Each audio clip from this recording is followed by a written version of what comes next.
وضو میں اگر شک ہو تو ایسی صورت میں پھر وضو کرنا چاہیے یا نہیں کرنا چاہیے؟ سوال واضح نہیں ہے۔ شک کس قسم کا ہے؟ یعنی وضو کے دوران شک پڑا کہ کوئی اعضاء جسم کا دھویا یا نہیں دھویا، یا پھر وضو کرنے کے بعد شک پڑا کہ کوئی پارٹس دھویا یا نہیں دھویا، یا یہ کہ مصلی پہ جانے کے بعد شک پڑا کہ وضو تھا یا نہیں تھا، مطلب پہلے سے وضو تھا اور نماز کے لیے بچا کے رکھا، اب یاد نہیں آ رہا کہ وہ بچا ہے یا نہیں بچا، اس قسم کا شک پڑا۔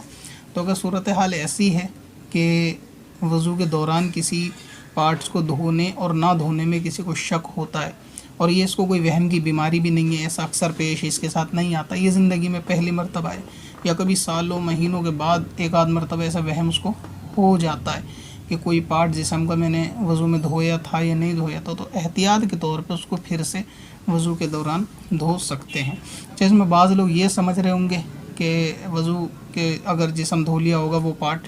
تو گیلا ہونا چاہیے، تو اس میں شک لوگوں کو کیسے پڑ جاتا ہے، یعنی کہ اس قسم کے لوگ بھی عقل چلاتے ہیں۔ تو اس قسم کے معاملے اس طرح پیش آتے ہیں کہ کوئی شخص غسل خانے سے غسل کرنے کے بعد جب باہر آیا، اس کا جسم جو ہے وہ پہلے سے گیلا ہوتا ہے، اور اگر وضو ٹوٹ جائے باہر آتے وقت یہ کسی فعل سے، تو اگر وہ شخص ہینڈ ٹو ہینڈ وضو کرے گا یا وہ عورت ہاتھوں ہاتھ وضو کرے گی، تو پہلے سے جسم اس کا کیونکہ گیلا ہوتا ہے تو اس دوران پتہ نہیں چلتا کہ یہ پہلے غسل خانے سے نکلتے وقت کا گیلا ہے یا وضو میں گیلا ہوا، تو اس طرح سے یہ صورتیں پیش آتی ہیں۔ اور اس میں دوسری صورتیں اور بھی پیش آنے لگی اب، جیسے بہت سی خاتون ہوتی ہیں، یعنی ساری نہیں ہوتی، کہ پانچوں وقت کی نمازوں سے پہلے اور جو وضو کرتی ہیں تو ان وضو سے پہلے سوندریہ صابن نرما استعمال کرتے ہیں، یعنی ہاتھ منہ دھوتی ہیں وہ اچھی طرح سے صابن وغیرہ سے پانچوں وقت میں۔ کچھ کی عادت یہ ہوتی ہے، مردوں کی بھی ہوتی ہے، خالی عورتوں کو نہیں بول رہا ہوں، وہ بھی ہے کہ تندرستی کی رکشا کے لیے لائف وہ استعمال کرتے ہوں گے، بہت سو کو عادت ہوتی ہے کہ پانچوں نمازوں کے وضو سے پہلے بھی لوگ ہاتھ منہ دھو لیتے ہیں، تو اس ہاتھ منہ دھو لینے کی وجہ سے بھی ہاتھ پیر گیلے ہو جاتے ہیں، تو پھر وضو ہاتھوں ہاتھ کرنا ہوتا ہے تو یاد نہیں پڑتا کہ یہ ابھی دھویا یا پہلے سے جو ہاتھ منہ دھویا تھا اس میں دھلا، تو یہ صورتیں اس طرح سے پیش آ جاتی ہیں۔ تو اس طرح تو احتیاط میں اس کو یہ بندہ دھو لے اگر اس کو وہم ہے، وہم نہیں ہے، اور اگر اس کو وہم کی بیماری ہے، یعنی ہمیشہ اس کو وضو میں یاد نہیں رہتا کہ دھویا تھا نہیں دھویا تھا، اکثر یہ معاملہ آتا ہے، تو پھر اس کی طرف وسوسوں کی طرف دھیان نہ دے، اپنا وضو کو مکمل کر لے۔ اچھا، ایک صورت یہ ہوتی ہے کہ وضو کے ہونے نہ ہونے میں شک پیدا پڑتا ہے، مثلا یہ کہ کوئی شخص نے 10 بجے کسی کام کی وجہ سے وضو کیا اور اس نے سوچا کہ ظہر بھی پڑھ لوں گا وضو نہ ٹوٹے،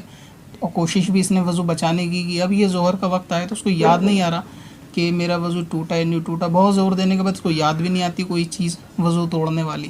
لیکن اس کو وہم ہوتا ہے کہ شاید ٹوٹ گیا ہو، تو اس طرح شک شبہ کرنے سے وضو جو ہے وہ نہیں ٹوٹتا جب تک یقین نہ ہو کہ ہاں وضو ٹوٹا ہے، یعنی الیقین لا یزول بالشک، کہ شک کی وجہ سے یقین زائل نہیں ہوتا۔ تو اس اعتبار سے، اور اگر یہ کہ اس کو یقین ہے کہ ہاں میں نے کوئی وضو توڑنے والا معاملہ کیا، تو پھر تو یقینی طور سے وضو اس کو کرنا ہوگا۔ تو ایک صورت یہ ہوتی ہے وضو ہونے نہ ہونے میں شک کی۔ اچھا، ایک ہوتا ہے کہ وضو کرنے کے بعد یہ یاد آتا ہے کہ شاید کچھ وضو میں چھوٹ گیا، مگر یہ یاد نہیں آتا کہ آخر کیا چھوٹا، تو ایسی صورت میں یہ الٹا پیر یعنی بایاں پیر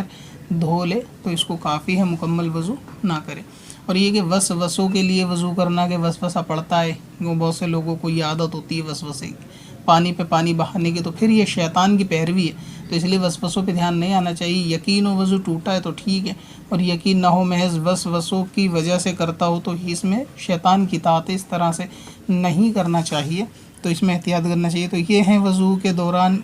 یعنی شک پڑھنے اور نہ پڑھنے والے مسائل۔ باقی آپ کی جو خاص صورت ہو آپ اس کو پیش کریں مکمل لکھ کے، تو انشاءاللہ تعالی اس کا پھر اسی قسم کا جو ہے نا جواب دیا جائے گا۔